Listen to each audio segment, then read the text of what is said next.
Salut tout le monde, aujourd'hui on se retrouve dans une nouvelle vidéo et aujourd'hui je vais vous raconter la véritable histoire de la Belle au bois dormant.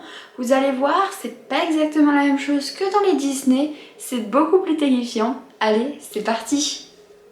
La première version de ce conte a été écrite ou du moins retravaillée par Giambattista Basile et elle s'appelait Soleil, Lune et Thalie. Dans cette version, lors de la naissance de Thalie, fille d'un puissant seigneur, les plus éminents savants prédisent qu'une écharde de lin causera la perte de Thalie.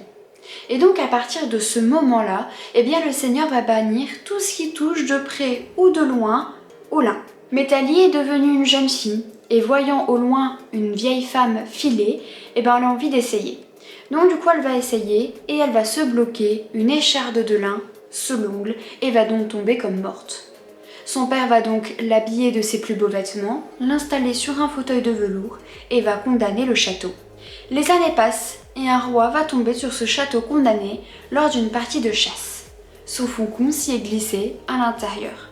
Et donc il va venir tambouriner à la porte et n'ayant pas de réponse, il va escalader les parois jusqu'à une ouverture en hauteur. Et donc c'est à partir de ce moment-là que le conte va se différencier énormément des Disney.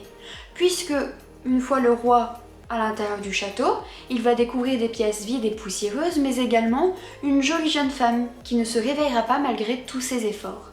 Et donc, comme dit dans le conte, ivre de désir, celui-ci la porte jusqu'à sa couche et après récolte les fruits de l'amour, la laisse allonger là. Il retourne ensuite dans son royaume et oublie longtemps cette affaire. Thalie, elle va tomber enceinte et grâce aux fées qui veillaient sur elle, elle va mettre au monde les enfants et les fées vont veiller sur les enfants. Et donc les fées vont apporter les nourrissons au sein de leur mère pour les nourrir, mais l'un d'eux va sucer par inadvertance l'écharde de lin qui était bloquée sous son ongle, réveillant ainsi Thalie. Bon, quelque temps après, le roi il se souvient en fait de Thalie et décide d'aller lui rendre une petite visite. Mais en arrivant, il va trouver Thalie réveillée ainsi que les deux nourrissons. Il découvre donc qu'elle a appelé les deux nourrissons Soleil et Lune de par leur mystère de leur naissance. Il va donc décider de lui révéler la vérité sur la naissance des deux nourrissons en disant également qu'il est fou amoureux d'elle. Et Thalie, elle va décider de l'aimer en retour. Malheureusement, le roi il est déjà marié et sa femme elle commence à se douter de quelque chose puisque durant son sommeil, le roi a prononcé le nom de Thalie, Soleil et Lune. La reine va donc demander au secrétaire du roi la vérité et va ordonner au cuisinier d'enlever les deux enfants et de les tuer afin de les servir en repas plus tard au roi. Quant à Thalie, elle est condamnée à être brûlée vive.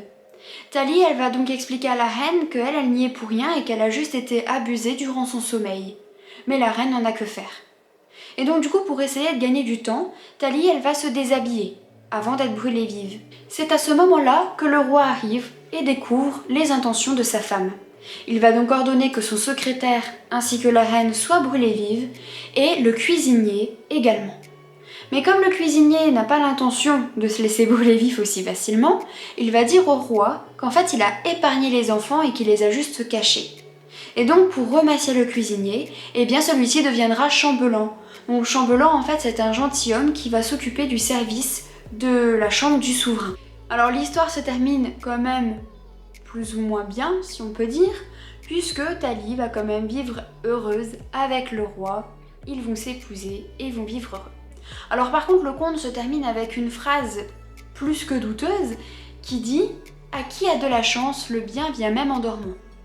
Bon, je vous laisse un peu méditer sur cette phrase, vous verrez que le sous-entendu est plus que douteux. Donc on se rend bien compte qu'en fait le conte véritable n'est pas aussi joyeux que les Disney, il est beaucoup plus sombre. N'hésitez pas à me dire en commentaire si vous saviez que ça venait de là, simplement, si vous connaissez en fait la véritable histoire de la Belle au bois dormant ou si je viens de vous l'apprendre. N'hésitez pas à liker cette vidéo, à vous abonner pour avoir plus de contenu de ce type, mais également plus de contenu sur les livres et sur les voyages. Et nous on se retrouve très prochainement dans une autre vidéo. Salut tout le monde!